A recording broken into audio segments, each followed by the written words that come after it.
Оройн төрийн хүмүүсттэй сав гарыг бүрийн 21 сар 40 минутаас үзэгч та бүхэнд хүрдэг. Би Монгол хайртай нэвтрүүлгийн шинэ дугаар хэлж байна. Нэвтрүүлэгтэй тавтамаар ингээд студидтэй өргөдөж ирсэн зочдоо танилцуулъя. За, энэхүү үсний иргэн Кумар, манай нэвтрүүлгийн байнгын зочин Оройн төрийн Кумар. За, Оройн төргий. Франц улсын иргэн Стив, Оройн төрийн Стив. Япон улсын иргэн Томоко, Оройн төрийн Томоко үзлэгдсэн байна. За, Орсын улманы улсын иргэн Аяр, Оройн төрийн Аяр. За, ингээд энэ нэвтрүүл энэ дугаарыг маань тусгай зочноор Турк улсын иргэн Мустафа өгөөж ирсэн байгаа. Танд Оройн төргий. Өглөө таасан баярлалаа. Баярлалаа, өрсөнд баярлалаа. Та манай үзэгчдэд болон бид хэдэд өөрийгөө бас танилцуулаач. Монголд ирээд хэдэн жил болж байна? За, ямар ажил эрхэлдэг вэ? Тий, би Монголд ирээд 23 жил болж байгаа. Тий, миний нэр Мустафа. Боловсрын салбарт ажиллаж байгаа. Улаанбаатар эмпати сургуулиуд бол олон жил ажилласан. Тэгээ одоогийн байдлаар Улаанбаатар элит олон улсын сургуулийн захирлаар ажиллаж байгаа юм аа. За, өнөөдөр бид хэдий ярилцах ёстой сэдв бол улс үндэстэн бүрийн соёл уламжлал, за хүндэтгэлийг агуулсан баяр наадмын тухай бүгдээрээ ярилцъя гэж бодож байгаа. Сая өнгөрсөн сард бол Азийн ихэнх орон ер нь нэлээд орон тэмдэглэн өнгөрүүлдэг сар шинийн баяр болоод өнгөрлөө. Тэгэхээр энэ баяр бол одоо манай Азийн зарим орнуудад бол аль хэдийн дахиад жил ирчээд байна. Тэгэхээр удахгүй одоо манай Монгол улсад бас дахиад жил айлчлан ирнэ. Тэгэхээр монголчуудын хувьд бол цагаан сар бол ёслол хүндэтгэлийн эцэг эхээ, ард түмнээ, за бусад хүмүүстээ хүндэтгэл үзүүлэх юм том баяр байдаг. Тэгэхээр яг энэ баярыг тэмдэглэдэг Япон улс жишээ тэмдэглэдэг үү? Манай Японд бол цагаан сарыг тэмдэглэхгүй болоод одоо 100 жил болсон байгаа юм. Цагаан сарын оронд шинэ жилээ одоо 1-р сарын 1-ний шинийн нэгэн мэд тэмдэглэж байгаа юм. Гэхдээ яг одоо Азийн орнууд одоо Япон, Солонгос, Хятад шиг яг ийм уламжлал байдаг яг тий эцэг эхтэй очиж золгох эсвэл тусгай хоол бэлтгэх. Тий одоо эцэг эхтэй аав ээж дээр очиж ёслон тэгээд тусгай бэлтгэсэн хоол идэх юм байна. Тэр болохоор нөгөө бэлгтэлтэй олон хүүхдээ болоосоо гээд загасны төрс иддэг ч юм уу те. Янз бүрийн жаахан хоол идэв. Тэгээ сүм хийд дожиж мөргөн тэгээ зурхаа зуруулна, суглуулна гэд. Энэ итгэх тэмдэглэдэг үлээ энэ нэрийг. Энэ тэг цагаан сар бол байхгүй. Гэхдээ нэлээ одоо томоохон баяр гэвэл Diwali гэдэг баяр байдаг. Тэр нь одоо заримдаа 10 сард, заримдаа 11 сард тэм болдог. Тэгээд тэр нь болохоор бас нэг шашин талын баяр л да. Одоо хинду шашины баяр гэсэн. Тэгээд бас лааны баяр гэж хэлдэг. Одоо энтхийн одоо бүх айл өөрөө дээвэр дээр тэр хавтга дээвэр дамжаад халуун орно. Тэр лага асаадаг байхгүй. Орой яг тэр өдөр. Тэгэхээр одоо бараг тэнгэр газар дээр бууж ирсэн юм шиг орой яг болохоор бүх айлууд лага асаахлаар тийм болчтой. Тэгээд яг бас л одоо хүмүүс цугладаг, гэр бүлэрээ цугладаг, хажуу айл хамаатан садаг руугаа бэлэг дурсал бэлгэлдэг. Тийм зайлшилтай. Азийн орн гэхээр одоо Турк арай ойрхон байна. Тэгэхээр Туркд ямар үндэсний баяр байдаг вэ? Туркд бол хоёр баяр байгаа. Нэг нь бол шашны баяр. Одоо Рамадан гэдэг одоо ерөөхдөө хүмүүс насаг барьдаг шүү дээ. Насаг бараад 31 сар сүүл бүрний тарай тийм баяр хийдэг. Нөгөөх нь бол Курбан баяр гэдэг. Тэрсэн бол цагаан сард бол нэлээд ойрхон. Айл болгон нэг хойно гаргаад тэгээд зарим айлууд бүр яг ширээ засна. Тэгээд очоод ахмад хүмүүсийн зулгана. Зулгах яг манайх өөр хэлбэрээс. Тийм одоо баяр байгаа хоёр том баяр Туркийн хувьд.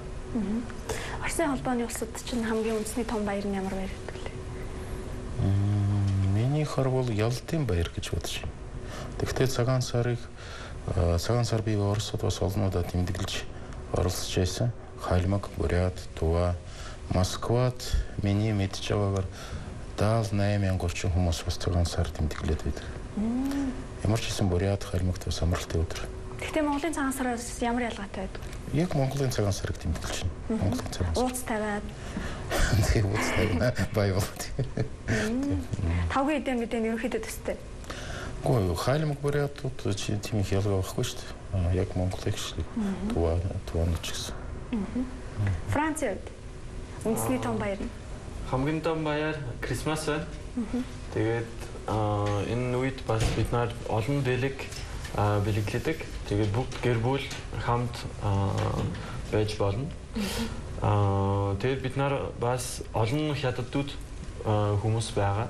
Тэгээд цагаан сар одоо магадгүй хэдэн жилийн өмнө цагаан сар баяр эхэлсэн. Баяр эхэлсэн.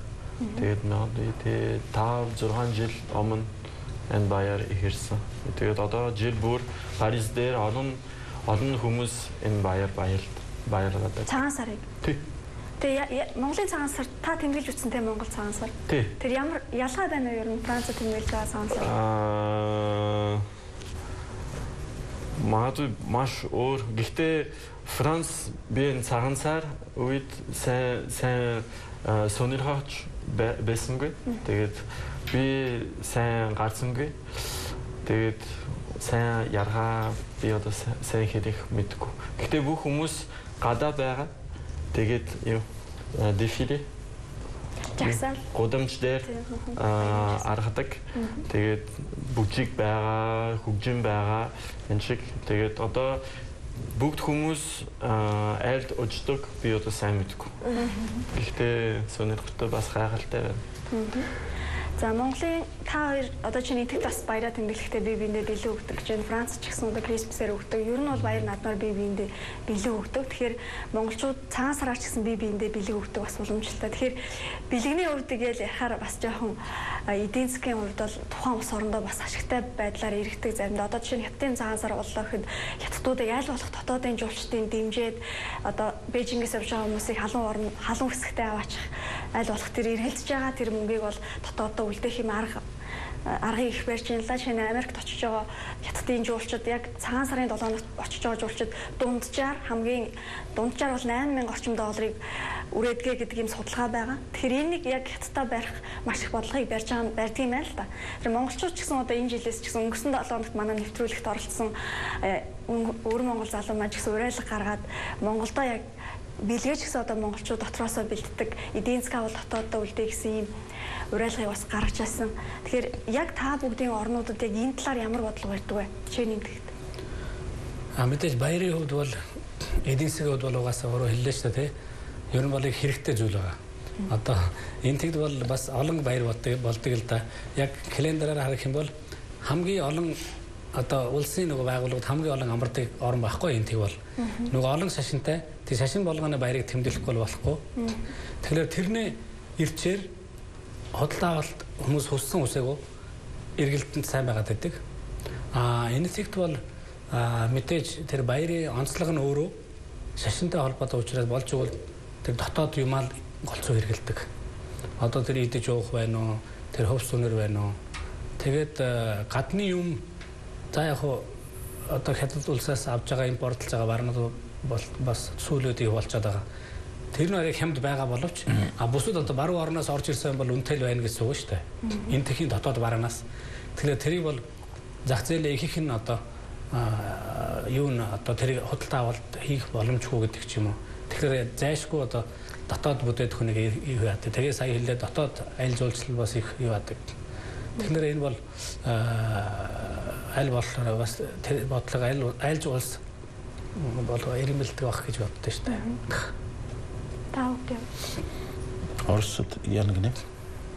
Одоо баяр наадмыг тэмдэглэдэг хүмүүс тодорхой хэмжээнд бол тэнд эдийн засаг тодорхой хэмжээнд мөнгө зарцуулдаг. Тэгэхээр тэрийг бол гадаад руу биш дотооддоо байх үлдэхийн тулд ямар бодлого барьдаг бол? Яг Оросд одоо ер нь ялангуяа шинэ жилийн баяраар одоо манайхч бараг 12 өдөр 12 хоног тэмдэглэдэг те. Тэмдэглэх тийм заншилтай болсон. Тэгээд хүмүүс бол ер нь аль болохоор дулаахан оронд Турк ч юм уу Египтэд их явдаг байна. Одоо явдаг байсан одоо ч явж байгаа. Тэгэхдээ сүүлийн үед одоо дотоодын жуулчлалыг хөгжүүлэх талаар бас нэг юм яригдж байгаа гэж яг эдийн засгийн одоо юуны хүртэл за миний бодоход тийм их сүүлчийн үед тийм их ялгаа байхгүй юм шиг байна. Яг энэс одоо Оросын эдийн засаг хөгжих юм уу, уналтанд орох юм уу гэж одоо ганц хоёр баярын өдрүүдээс их хамаарахгүй болов уу гэж бодож байна. Монголын нөхцөлд харин хэрвээ хэлж болох юм бол зүгээр мэдээж хэрэг монголчууд яаж дэмжиглэх үү, ямар зардал гаргах уу өөрсдөө мэдчихэж байгаа л да. Гэхдээ монголчууд өөрсдөө ярьж байгаа. Би сүүлчийн 2-3 өдөр одоо нэлээд олон монгол хүнээс асуусан цагаан сарын тухай. Тэгээд миний жишээлх бол нэг бас эд сургуулийн найз байгаа. Монголд хамгийн юунлаг хүмүүсийн нэг Майдар гэж хүн байгаа. Тэгээд тэр бол 10 жилийн өмнө тэрийг тэрний тухай юунд сонд өдрийн сонд бичиж байсан юм шиг байна. 10 жилийн өмнө цагаан сар одоо айлаар явахгүйгээр зүгээр нэг газарт одоо бүх садны хамаатангууд цуглуулад ойрын хүмүүсээ цуглуулад нэг дөрөл одоо цагаан сараа тэмдэглэж байсан. Тэгэхгүй бол одоо бүгдээрээ нэг нөгөө хэлэхэд бүгдээрээ бүх монголчууд миний одоо ярилцсан уулзсан бүх монголчууд ингэж ярьж байгаа. Эдийн засгийн хувьд их л зарлаг нь их л хүндрэлтэй болж байгаа. Энэ бас бодвоштой юм байгаа юм болов уу гэж би бодож байна. Би зүгээр би ийм юм харьцуулж чадна. Би цагаан сарыг Москвад, Хайлмагт, Бурят, Монголд, Солонгост, Хятадд тэмдэглэж үзсэн. Харьцуулж болно. Мэдээж хэрэг хятадууд асар их хөрөнгө гаргаад тэгээд бид нар чинь хятадууд өөр баярын өдрүүд бараг байхгүй шүү дээ. Амралт бараг байдаггүй шүү дээ хятадууд. Энэ одоо цэрийн ганц завшаан хамаатангууд найз нартай уулзахтай. Монголын нөхцөлд одоо бас жоохон ялгаатай байна. Тэгээд энэ талаар бас жоохон боддооштой юм байгаа гэж бодож байна. Уучлаарай удаан ярьсан. Зүгээр. За Монголын цагаан сарыг бүгдээрээ угаасаа яриад эхэлчихлээ. Тэгэхээр Монголын цагаан сарын уламжлалуудаас та бүхэнд хамгийн гоё нь юу байдгүй юу уламжлалуудаас тэгээд өөрийнхөө орныхоо одоо яг тэмдэглэл баяруудтай харьцуулахад яг энэ уламжлал нь их гоё гэж боддог зүйл бий юу? Одоо юу яаж вэ? Монголчууд залуучууд сүүлийн үед эргээд дээл өмсдөг болсон байгаа юм. Цагаан сар болохоор нэг дээд хийлгдэг болсон байгаа. Манай японочдоос бараг л үндэсний хувцас өмсдөггүй хүмүүс байгаа шүү дээ. Ялангуяа залуучууд бол бараг өмсдөггүй. Гэхдээ бас л ялгаагүй шинэ жилийн үеэр яг Япон цагаан сараар бол үндэсний хувцсыг өмсдөг. Энэ бол маш чухал юм болоо гэж бодож байгаа. Туркуудыг үндэсний хувцас өмсөж баярладаг юм баяр байдаг лөө. Тийм зүйл бол байхгүй. Ерөнхийдөө үндэсний хувцас бол үндэстэн гэж сүр дотор бас байгаа. Тийм учраас хүмүүс бол өөрхийн тэр тэмдэглэж байгаа баярууд бол байвал тэр үеэр л өмсөн. Иймэрхүү ерөнхийдөө хүмүүс бол баярын үеэр бол костюм өмсөд буюу чөлөөт яагаа юмсан. Дотоодын хувьд бол саяны одоо бараа бүтээтийн хувьд бол бараг ихэвчлэн зүйлээ бол Турк бол дотороос аван гэж би бодож байгаа. Дотоод одоо жуулчны хувьд бол сүүлийн үед бол тэр ихсэн. Баярын үеэр хүмүүс баяраа тэмдэглэж байгаа дараа нь амралтаараа тий өөр газар өөр одоо хотууд тэнгисийн хажуудууд очоод амрах жишээтэй ч юм уу тэр бол сүүлийн үед бол нэлээд хөгжсөн байгаа. Тий. За одоо чинь та бүгд бол одоо Монгол дээр ингээд цагаан сарыг тэмдэглээд үтцсэн өөрийнхөө оронд бас нэг баярыг тэмдэглээд үтцсэн байгаа тий. Тэгэхээр бид нар бол цагаан сараар дунджаар нэг айланд бол нэг 2 саяас 3 сая төгрөг зарцуулдаг байхаа гэдгийг тооцоо байдаг л та. Гэхдээ энэ бол зүгээр л дундажлсан яг тийм статистик тооч биш. Энэ дундажлсан тоо. Тэгэхээр яг хүмүүсийн цалинтай ингээд харьцуулах юм бол та нар чинь нэг инфект нэг одоо баяр тэмдэглэхэд тухайн өрхийн өөрийнх нь цалинтай өөрийнх нь орлоготой харьцуулахад гिचний төгрөг яг тэр баяр зориулж зарцуулдаг юм. Тэр зарцуулт яг хуу тухайн хүний тухайн айлын бас нөгөө хүмүүжүүл сэтгэлийн хөдөлгөөнөөс болт юм шиг байгаа юм. Тийм ээ. Зарим нь бол амар нөгөө шоу оф хийх дуртай тий. Одоо амар юм. Гэтэ би бол тэрийг ингэж боддог. Баярыг бол за яг тэр эдийн засгийн тооцоо хийлэхгүйгээр хийнэ гэж байхгүй л те өөрөөхөө болцоонд тааруулж. Тэгэхдээ эн чинь маш том дурсамж байхгүй юу. Хүн баяргүй үед ч ихсэн санаандгүй хувсан үсээгөө зардал гаргаал байдаг шүү дээ. Хамгийн гол нь энэ баяр гэдэг чинь өөрөө цаанаас аюу гоё энерги гоё сайхан өөр амьсгал дагуулж ирдэг болохоор энэнд монголчууд ч хаанаач айлж үндэстэн нэг мөнгө хармалтгүй мөнгөний талаараа нэг бодохгүй яа гэж хагаад тэр арга хэмжээгээ тэр цаг үеэ сайхан өнгөрүүлэхийг боддог баг. Тэгээ түрүүний асуудалд бас нөгөө монголчуудын цагаан сарын юу таалагддаг гэж байгаа шүү дээ. Тэр нь миний хувьд бол хамгийн таалагддаг би өөрөө уучлаарай цагаан болдог хүн. Тэглэр надад бол идэх юм жоохон хомсдیں۔ Яг тэр үед. Гэхдээ миний очдог хэдийн айлууд бас их сэтгэл гаргаж надад тийм махгүй цөөн махгүй бууз эсвэл брэс юм уу тийм хайл мэг юм уу тийм надад идэх юм болдог л да. Хамгийн таалагддаг юм чин сэтгэлээс нөгөө зочлох үйлчлэгээ үзүүлдэг байхгүй. Айгуу зочлох байхгүй. Уг нь бол өглөөнөөс орой хүртэл заримдаа бүр 3 хоног байж зарим айлд бүр хөдөөнө айлж сар үргэлжлүүлдэг шүү дээ одоо энэ баяр чинь. Айгуу олон хүмүүс очдог. Тэгэхээр энэ техник зүрэг байдаг. Буянтай айлд их зочид очдог гэж байгаа. Тэгэхээр би бол одоо айш муудаж юм уу нэг хүн зин сэтгэлээс хөлөж авч чадахгүй хүн дээр бол нэг хүн очихгүй шүү дээ. Тэгэхээр тэр олон хүн ирж очиж ийн гэдэг чинь үнэхээр тэр буянтай айл байна. Тэгээд надад бол таалагддаг хамгийн сайхан зүйл бол өглөөнөөс орой хүртэл згсэн хүмүүс орж гарч ийн орж хүн болгоонтой хамгийн эхнээ ирсэн хүнд ч ялгаа байхгүй хамгийн сүүлчийн хүнд ч гэсэн яг адилхан тэм сэтгэлээс үйлчлдэг тэм сэтгэлээс хөлөж аваад энэс энэ хүнтэй амсуулах юмсан энэс идэвхэх юмсан энэ эдэнэс ч гэсэн одоо өгөх юмсан нэг тэм сэтгэлээрээ ханддаг надад аяа их таалагддаг байхгүй. Баяр наадам гэдэг ингээд тэмдэглээд ус орон бүрт ингээд өөр өөрөөр ингээд тэмдэглэдэг баярууд байдаг. Ер нь баяр наадам тухайн үндэстэнд ер нь ямар сэтгэлийн ямар тийм одоо сэтгэлдлийг тэгж үлдээдэг юм болов? Баяр наадам тэмдэглэхийн ер нь ач холбогдол. Ер нь шүү дээ. Одоо энийг бол аюургаа маш гоё хэллээ шүү дээ. Нөгөө шинжилгээний дугаар дээр одоо хүүхдүүд тийм ээ одоо бид нэр бүгдрээ хүүхдүүд байх үед тэмдэглэж исэн баяр бүхийг бид нэр бүр алтан дурсамж болж үлдсэн байгаа шүү дээ. Тэгэхээр тэр юмыг чи юу гарч хэмж болохгүй. Дээрээс тэр соёлын дамжуулах тийм ээ дараагийн үйл үү. Одоо өөрөө хэллээ шүү дээ. Залуучууд одоо энэ хөссөн өсөө тэгээд нөгөө ахмадуудыг хөндлөсөн байж болно.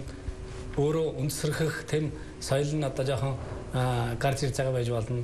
Тэр уламжилт тэр өөрийнхөө үндэснээ юугаа одоо соёлыг бас амьд авч үлдэх бас нэг том юу юм болоо гэж боддог шүү дээ тийм ээ. Цагаан сарыг тэмдэглэх болохоор ингээд яг уу энэ угаасаа манайх одоо жишээ нь хятадын он тоол те сар шинийг тоолж байгаа тэр он тоол бас арай өөр төгс поинтын зурхаа гэж зурхаагаар 1600 оноос хойш явдаг болсон л доо. Тэгээд энэ тооллоор ингээд тоолохоор одоо манайхаас 3000 км-ийн цаана байгаа нутагт бол сар арай гарч ирж одоо үзэгдэх нь өөр байдаг учраас бид цагаан сараа 5 жилд нэг удаа юм уу нэг сараар зөрөөтэй хөрш орнуудасаа хийж байгаа. Тэгэхээр яг цагаан сар болохоор энэ жилийн цагаан сар дээр ч гэсэн харамсалтай бас юм маргаан боллоо л доо. Тэгэхээр та бүгдийн энэ дээр ер нь та бүгд юу гэж боддгоо? Энэ дээр танай Монголын асуудал биднэрт байна.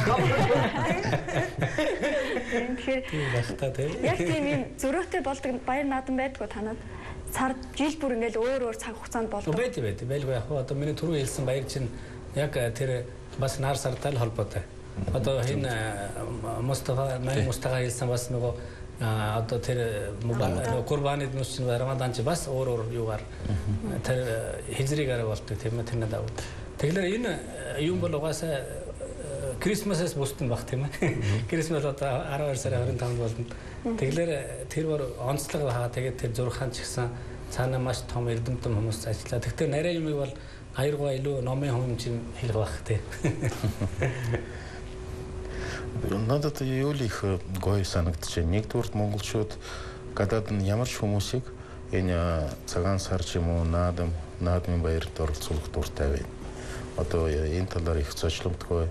Өөрөөсөө гадаадд байгаа ч гэсэн олон 10,000 монголчууд бас энэ баяруудыг тэмдэглэж байгаа. Энэ та нар бүгдээрээ сайн мэдж байгаа интернетээс. Ер нь цагаан сар яг гэр бүлийн баяр байгаа учраас гэр бүлийн хүрээнд одоо ер нь яг их зардал бодохгүйгээр тэмдэглэж болно. Харин байгууллагын хүүхд бол надад юу та нар асууж байгаа учраас юу санагдаад байна. Одоо ялангуяа мөнгөтэй зулгадаг болсон. Ялангуяа ямар нэгэн байгууллага яаманд ч юм уу тэр миний бодоход жоохон нотой байна.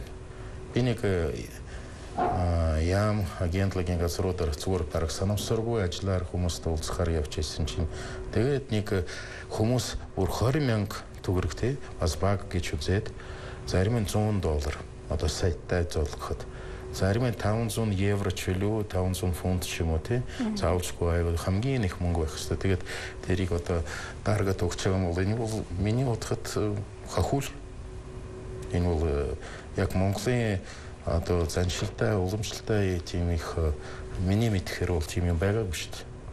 Хэрвээ. Тэр тал дээр бол Японы цагаан сар бол амар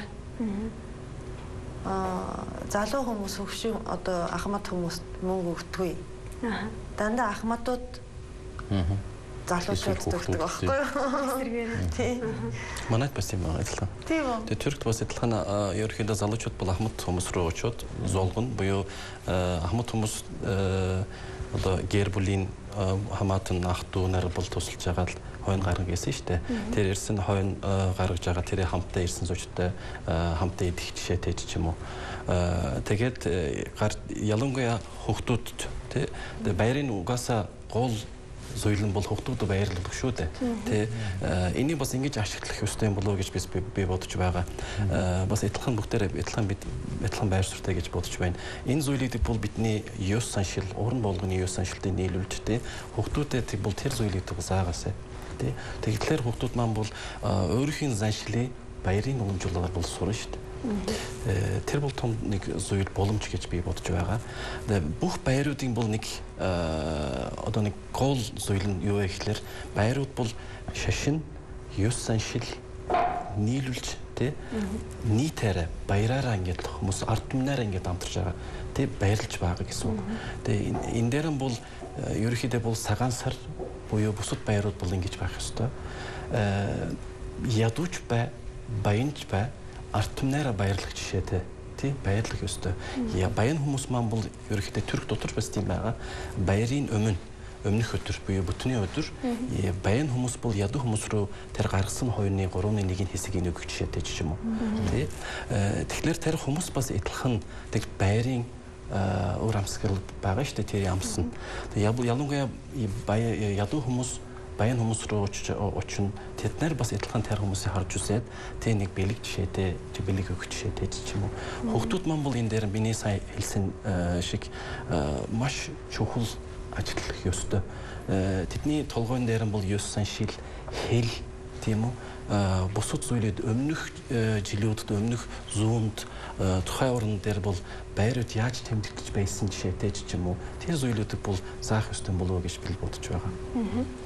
Туркийн одоо үндэсний баяр наадмууд дунд одоо яг таны над хэлж байгаа баярд одоо хүүхдүүдийн их хвчлэн баярлуулдаг гэж байна. Тэгэхээр Туркийн одоо баяр одоо жил ирэх тусам ч юм уу орчин үеэд дагаад өөрчлөгдөж байгаа тийм үү? Байлгаа хог байгаа. Өөрчлөж байгаа. За сая жишээлбэл нийтээрээ улуун нийтээрээ ингээ хүмүүс баярлж юу байсан ч гэсэн сүүлийн үед бол дотоод одоо жүүлчл хийсэн шүү дээ хүмүүс нь бол тэр баярыг тэмдэглэхгүйгээр гээл амрах жишээтэй ч юм уу тий өөр дотоодын одоо гоё жүүлчний бааз дотор явж байгаа амрах жишээтэй ч юм уу тий тиймэрхүү зүйлүүд бол яг дотоодын бизнес хүүд бол энэ сайн зүйл харин өмнөх байн хэлдэгтэй Түрк хүмүүс бас хэлдэг өмнөх баярууд бол үнэхээр гоё байсан юм аа. Тэ гэж хэлдэг тийм байгаа бах. Жишээлбэл миний одоо баг багта тэмдэглэж байсан. Тэр баярууд бол үнэхээр гоё байсан.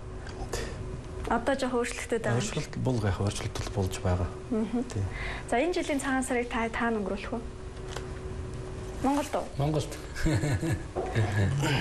Миний хувьд би Монголд 20 жил болсон байгаа учраас ах トゥ хамаатан тэгээд ахмад хүмүүс бол ихтэй. Тэгээд эхний өдрөөс эхлээд очоод суулгаж эхлэндэ. Гумарх их жишээ хичнээн зочин хүлээж авдаг уу? Манайд би яг бид харж бас залуу гэр бол яг үнэ хэлгээд. Тэглэр манайд бол яг хүн авч байгаа бидний дандаа ахмадууд дээр очдөг байсан. Биднэрт ийж жолгодог хүн байгаагүй шүү дээ. Харин энэ жил манай хатам ээж аваа хамт байгаа. Тэгээд бид нэр хамт байгаа учраас энэ жил одоо цагаан сарыг бас манад одоо бас хүн ирэх юм байна баяртай байна. Бид нэрт золох гэдэг биш ээж аавд золох гэдэг хүн амтан ирэх юм байна. Тэгээд ер нь бол айлуудаараа очдөг байсан энэ жил ч гэсэн очих юм. Тийм. Стив цагаан сарыг хэдэн удаа тэмдэглэж байна? Би одоо 3 удаа баярсан. Тэгээд энэ жил юу хийн би одоо сайн мэдэхгүй. Монголд байна. Гэхдээ би одоо гэр бүл байхгүй. Тэгээд одоо Гүмарахын. Тэнгэр шүү дээ. Яа, за нэг. Нэг хэлж чинь. Гэтэ өөрөө би сайн мэдгүй. Аюур ахынд бол одоо маш баялаг цагаан сар болдог байх хэрэгтэй. Би нэг юу санагдаад байна. Дээр үед зохиолч Басан Сүрэнгуйтай хамт бас цагаан сар нэлээд олон айлаар орсон. Зөвгмид Вайтич гэсэн нэг өдөр баг 26 айл орсонд их хэцүү байсан.